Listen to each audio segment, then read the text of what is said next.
This video is going to be about the sacraments of initiation. The two goals that we're looking at for today are describing the theology of the sacraments of initiation and being able to define key terms that I'm going to be presenting over the next few minutes. When I use the word initiation, you may well think about a fraternity where there could be various rituals and a process by which little by little you become a member of the fraternity or sorority. Almost every organization, every community has some sort of initiation process. You may have had one already on your team or some organization. Maybe overall at Loyola there have been little things that have brought you more and more into this community.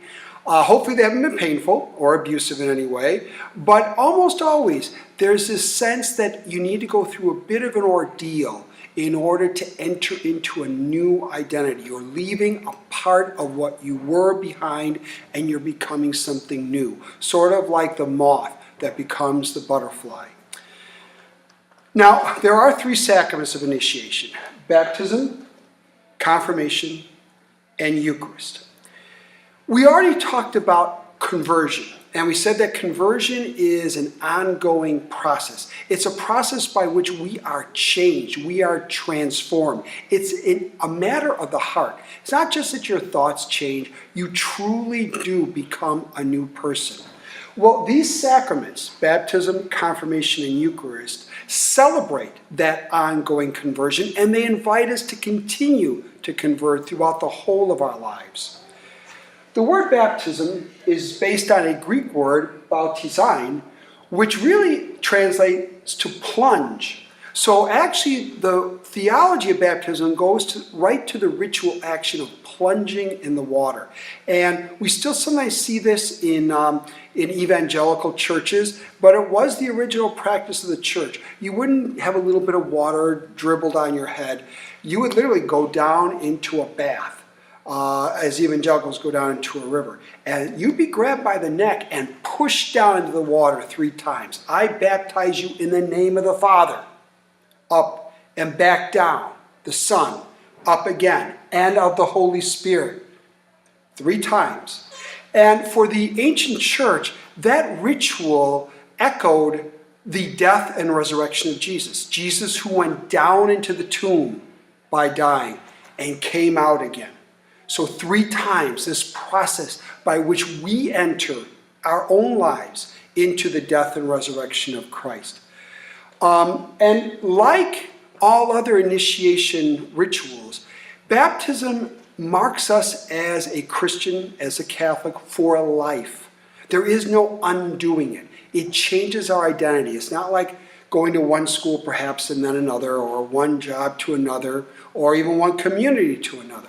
It marks who we are, no more than you could have your last name changed and join a different family.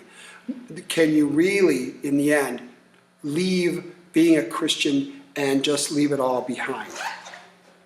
One author has said that this process, baptism, confirmation, and Eucharist, is a little like going out to eat.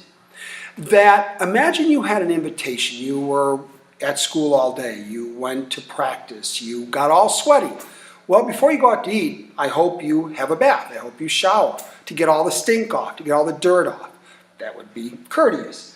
Well, baptism is like that. We are being invited to a banquet. That's really the vision that Jesus holds out for us. That is his message of the kingdom, where all of humanity is gathered at the one table to share a beautiful, wonderful, rich meal, sharing community, sharing laughter, sharing dreams, sharing disappointments, sharing our pain as well.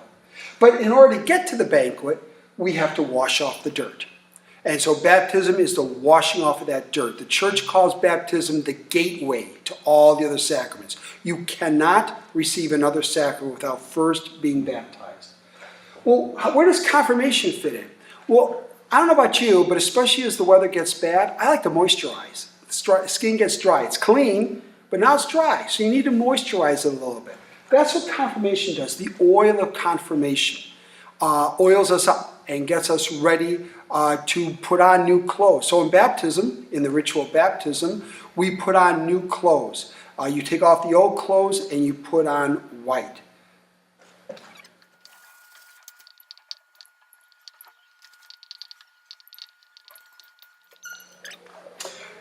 Now, if you've noticed, I've been using the order of the three sacraments as baptism, confirmation, and Eucharist. Probably most of you are thinking, well, yeah, baptism first, but then we went to First Holy Communion and probably just as an 8th grader got confirmed.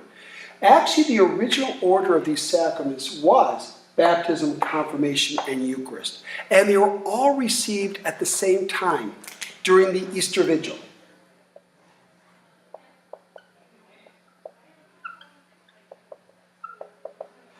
You may be aware of the Easter Vigil, if you've gone to it. The night before Easter, it's usually a very long Mass. And that's because we do baptisms and confirmations, especially of adults on that evening. So what happened though in the church was that in the West, we split it up.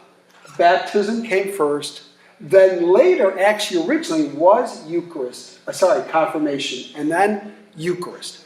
But in the Eastern churches, in the Orthodox churches, they have kept all three of these together. And they do them as an infant.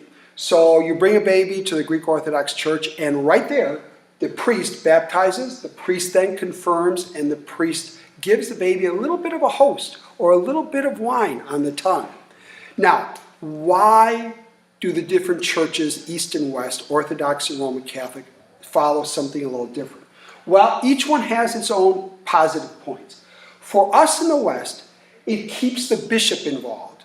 You see, in the early church, the bishop was the only one who exercised any of these sacraments. There were no priests. The community was small. You didn't need helpers to the bishop that we call priests. And so in the West now, the bishop can still be involved in one part, the confirmation. Also in the West, there's more of a personal investment. I, as a young adult, as an 8th grader at least, can make a decision. This is my faith. In the East, what they would say is they've preserved the integrity of the sacraments, that you don't wash and then years later moisturize and then years later receive the Eucharist. By the way, what happened in the West too, this was the order still, although spread out over years. Pope Pius X, around 1906, moved communion here, and really it was that he thought that little kids should be able to go to communion. So it wasn't a very big theological decision. It was pretty practical for him, or kind of idealistic. Now, what we've tried to do is restore the order of the sacraments in a program called the RCIA, Rite of Christian Initiation of Adults, RCIA. And so if someone my age had not been baptized and wanted to become a Christian Catholic, I wouldn't just go into the priest and get baptized. I would go through at least a year-long process, sometimes a little longer, whereby I am formed into following the gospel. What does it mean to be a Christian? How do you do this thing Christian? And there are usually 4 stages to it. First, I'm an inquirer, so I'm asking questions. I'm curious. I haven't made any commitment at all. Then I become a catechumen. That's a fairly serious step. And that can take a long time, but that's a little more now where I am really making a decision. I haven't 100% decided, but I'm pretty much on the road. Then during Lent, the catechumens become elect, and they now are very definitely focused in on those 40 days preparing for their baptism on the Easter Vigil. Finally, when baptized, we call those people neophytes, new. So you can use that word for almost anything. You're a neophyte pilot.